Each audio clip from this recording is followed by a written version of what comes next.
Ok, je suis contente d'être ici aujourd'hui. Je vous rejoins de Moncton, territoire traditionnel non cédé du peuple autochtone Mi'kmaq. Je vais vous présenter l'équipe avec qui j'ai travaillé pour faire travailler sur ce projet de recherche ici. J'ai travaillé avec les professeurs Rokaya et Daniel, qui sont professeurs titulaires à l'Université de Saint-Boniface. Joliette Arsenault, qui est étudiante au doctorat professionnel en psychologie à l'Université de Moncton, et Hélène et Cynthia, qui sont deux professionnels de recherche avec la chaire de recherche interdisciplinaire en santé mentale des enfants et des jeunes. Le projet que je vous parle aujourd'hui, c'est un projet qui a été financé par les Instituts de recherche en santé du Canada et qui porte sur l'accès aux services de santé mentale chez la population universitaire en contexte linguistique minoritaire. Et on s'est concentré à l'étude de la communauté de Saint-Boniface qui se situe dans la ville de Winnipeg au Manitoba et aussi dans trois communautés au Nouveau-Brunswick, la communauté de Shippagan, la communauté d'Edmundston. Donc, pour ceux qui sont moins familiers, là, nord-est, nord-ouest, puis sud-est avec la communauté de Moncton. Donc, aujourd'hui, je vais vous parler surtout de résultats auprès des personnes étudiantes à Saint-Boniface et à Moncton. Vous avez ici un petit peu ce qu'on va discuter ensemble, un peu un ordre du jour, mais j'aimerais commencer avec une introduction puis quelques questions pour vous donner un petit peu de contexte. La ville de Winnipeg est à peu près euh, 800, entre 800 et 850 000 habitants. Et la communauté de Saint-Boniface, c'est une petite communauté francophone qui se situe, c'est un quartier qui se situe à l'intérieur de Winnipeg. Et il y a une université qui est l'Université de Saint-Boniface qui a à peu près entre 1500 et 2000 étudiants. Des étudiants qui proviennent soit de l'international ou qui proviennent de la province, qui ont évolué dans le district scolaire francophone ou qui proviennent aussi de l'immersion. Donc, ils sont en mesure de faire leur programme dans la langue française. Euh, pour ce qui est de la situation puis le Manitoba, en fait, c'est une province qui est anglophone, donc où le français n'est pas reconnu comme une des langues officielles. Alors que la différence au Nouveau-Brunswick, on est dans une province où c'est plus petit en termes de population. On est qu'à peu près à 800 000 pour la province au complet. Euh, on est dans un statut minoritaire pour les francophones, mais dans une province où le français est aussi reconnu comme une langue officielle. Donc, c'est la seule province canadienne où le français et l'anglais sont des deux langues officielles. Je m'attarderai moins sur les deux petites communautés, mais pour Moncton, c'est à peu près 40% francophone, 60% anglophone. Donc, ça vous donne une idée. L'Université de Moncton euh, rejoint à peu près sur le campus de Moncton, c'est des environs, mais à peu près 5000 étudiants. Aussi une portion qui vient de l'international, puis beaucoup d'étudiants aussi qui peuvent venir d'autres provinces ou de la province, puis qui ont évolué en français. Euh, un petit peu moins dans le contexte d'immersion comparativement au Manitoba, mais aussi à travers les districts scolaires francophones. Donc, ça vous donne une idée.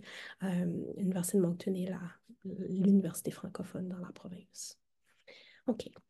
Donc, le contexte de la recherche, on s'intéressait à différents, dans le fond, ça fait partie d'un projet de recherche plus large, mais aujourd'hui, je vous parle surtout de la portion où on s'intéressait à comprendre l'accès aux services de santé mentale chez les personnes étudiantes. Euh, et on s'y attarde parce qu'on sait que les défis au niveau de la santé mentale sont de plus en plus importants auprès de sa population-là et que leurs besoins d'accéder à des services en temps opportun et de qualité sont importants. Quand on regarde un petit peu ce qui est fait dans la recherche actuelle, on commence à voir quand même, je vous ai mis ici dans les références quelques revues systématiques qui s'attardent à aller documenter les barrières puis les facilitateurs à l'accès aux services. Et certains facteurs qui ressortent souvent entre les études qui portent spécifiquement chez la population universitaire sont le fait de connaître la santé mentale, donc d'avoir une meilleure littératie en santé mentale et de connaître les services qui sont disponibles et existants pour eux comme deux facteurs pouvant faciliter l'accès aux services. Alors que le stigma perçu par les autres ou l'autostigma euh, ainsi que certaines croyances ont été montrées comme pouvant être des barrières qui rendent plus difficile encore l'accès aux services à ce jour. Lorsqu'on regarde un petit peu plus spécifiquement pour voir est-ce qu'il y a des facteurs précis qui touche la population universitaire en contexte linguistique minoritaire, on retrouve beaucoup moins d'études, hein, donc on en connaît encore un peu moins, mais ce qu'on retrouve à date montre que les étudiants vont souvent rapporter comme le fait que l'accès est beaucoup plus limité aux services en français. Donc ça peut limiter l'accès de façon générale aux services pour les gens qui ne seraient pas confortables de recourir à des services dans leur langue seconde. Et on sait que le fait de recourir à des services dans une langue moins bien comprise peut amener certains défis, entre autres au niveau de la compréhension de la personne, du fournisseur de soins, puis entre le client et le fournisseur. Euh, Puis les défis au niveau de la compréhension souvent peuvent avoir un impact aussi sur la qualité des services reçus et sur des aspects de sécurité pour le patient ou pour le client ou la personne elle-même. Donc, c'est dans ce contexte-là qu'on souhaitait aller voir puis essayer de mieux comprendre un petit peu à quoi ça ressemble, l'accès aux services en santé mentale chez les étudiants au campus de Moncton, à l'Université de Moncton, puis au campus de Saint-Boniface. Euh, est-ce qu'ils utilisent les services? Est-ce qu'ils sont satisfaits? Puis, comment est-ce qu'ils voient ça, eux, les barrières puis les facilitateurs à l'accès aux services? Donc, c'est dans ce contexte-là aujourd'hui que je vous présente des données sur l'utilisation des services et des données plus qualitatives sur les facilitateurs et les barrières à l'accès aux services. Donc, pour ce qui est de la méthodologie, on avait deux volets. Le volet quantitatif, qui est un sondage en ligne qui a été fait à grande échelle dans tous les campus. Et vous pouvez voir qu'on a rejoint à peu près 400 personnes à l'Université de Moncton, au campus de Moncton, puis 350 personnes à l'Université de Saint-Boniface. Je vous ai mis les questions qu'on va regarder ensemble. Euh, alors que pour le volet qualitatif, on est allé, dans le fond, euh, recruter à travers les personnes qui avaient répondu le sondage quantitatif.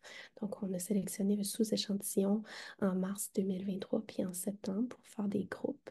Puis on a discuté les résultats qui étaient ressortis du volet quantitatif, que je vais moins discuter aujourd'hui, puis on a discuté leur expérience par rapport à l'accès aux services.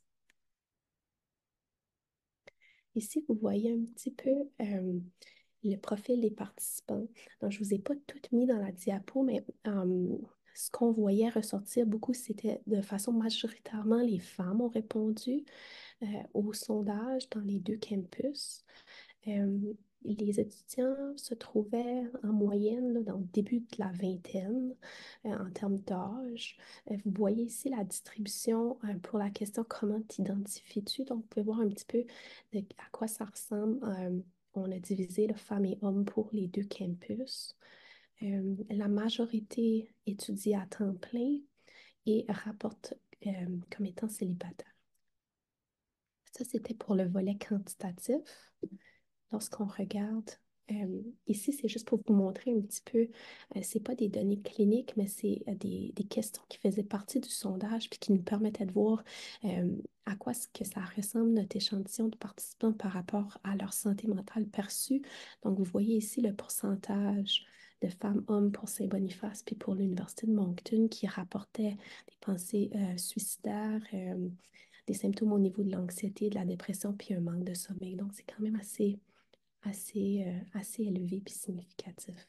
Donc, ça nous permet de dire qu'on a recruté un échantillon probablement de personnes étudiantes qui présentaient un certain besoin en termes de santé mentale, donc qui nous permet d'avoir de l'information très utile, si vous voulez, puis pertinente pour comprendre l'utilisation des services puis leur expérience. Je vais vous montrer le profil des participants au niveau qualitatif. Donc, on a rejoint,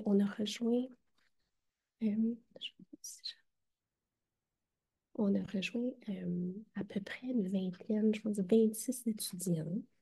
Puis vous voyez ici la distribution, encore une fois, on est en termes d'âge, on est plus au début de l'âge adulte, début de la vingtaine, un petit peu plus de femmes. Puis vous avez la distribution en termes de facultés puis de programmes, puis en termes d'identité ethno-linguistique. Euh, je vais vous montrer les résultats qui sont ressortis sur le plan quantitatif. Donc ici, vous pouvez voir l'utilisation des services de santé mentale Je m'excuse, il faut que je bouge des fois parce que je ne peux pas tout voir ma slide avec les profils des participants au Zoom. Donc, l'utilisation, une première observation que vous pouvez faire à partir de ce tableau-là, c'est que l'utilisation varie en fonction du genre. Donc, de façon plus importante, les femmes rapportent avoir utilisé des services de santé mentale au cours de la dernière année. La deuxième observation qu'on peut faire dans le tableau, c'est que l'accès en français, donc à des services dans la langue francophone, vont varier en fonction de la province. Donc, vous pouvez voir, euh, dans le fond, que si on compare la province du Manitoba, hein, euh, les services sont beaucoup moins reçus en français euh, comparativement à si on compare au Nouveau-Brunswick, où les services seulement en français sont reçus de façon pas mal plus importante. Hein, donc, en termes de services bilingues, ça se ressent, mais en termes de services anglophones puis francophones, on a un petit peu l'effet inverse, si vous voulez. En ce qui concerne la satisfaction envers les services, euh, on voit que en termes de personnes qui sont totalement satisfaites, ça se ressemble quand même, hein. Donc, on parle de 15 à 18% entre les deux provinces, hein, les personnes des deux provinces. Puis quand on regarde en termes des gens qui sont un petit peu incertains puis un peu satisfaits, là, on a un petit peu le patron inversé encore une fois. Donc, on a plus, au total, il semble avoir une satisfaction un petit peu plus grande pour les personnes étudiantes qui se situent dans la province du Nouveau-Brunswick à Moncton en comparaison aux personnes étudiantes de l'USB. L'autre aspect au final, hein, au final, si on regarde le tableau de façon plus générale, on voit que c'est à peu près la moitié des étudiants, autant du Manitoba puis de la province du Nouveau-Brunswick, qui rapportaient satisfaits. Donc, c'est bien, mais en même temps, ça nous dit qu'il y a quand même une personne sur deux qui sont plus ou moins ou pas satisfaits des services. Là, on rentre ici dans le qualitatif. Donc, quand on a fait les groupes de discussion, ici, je vous présente un peu les éléments qui sont ressortis, puis je vais vous montrer quelques citations plus spécifiques qu'on a obtenues avec certaines personnes des groupes. On a catégorisé les données comme les facilitateurs de l'accès, puis les barrières. Puis en termes de facilitateurs, on les a aussi catégorisés en fonction de facteurs qui appartiennent à la personne versus des facteurs plus externes au niveau systémique. Donc, pour regarder les facteurs appartenant à la personne, ce qui est ressorti, euh, c'est le fait d'avoir eu dans le passé des expériences positives d'accès, donc d'avoir été chercher des services déjà, puis d'avoir eu une bonne expérience et d'avoir cette facilité-là en termes de retourner rechercher des services aux besoins. Hein, donc, par exemple, d'avoir un dossier déjà actif à quelque part, puis ouvert, puis de savoir que le service va être là, puis va être disponible plus rapidement lorsque le besoin pourrait se représenter à nouveau. Alors ça, c'est un des facteurs qui est ressorti. Un autre facteur qui est ressorti parmi les personnes répondantes, c'est le fait de, si on est capable de pouvoir identifier les signes précurseurs chez nous-mêmes, puis si on est capable de reconnaître qu'on a besoin d'aide.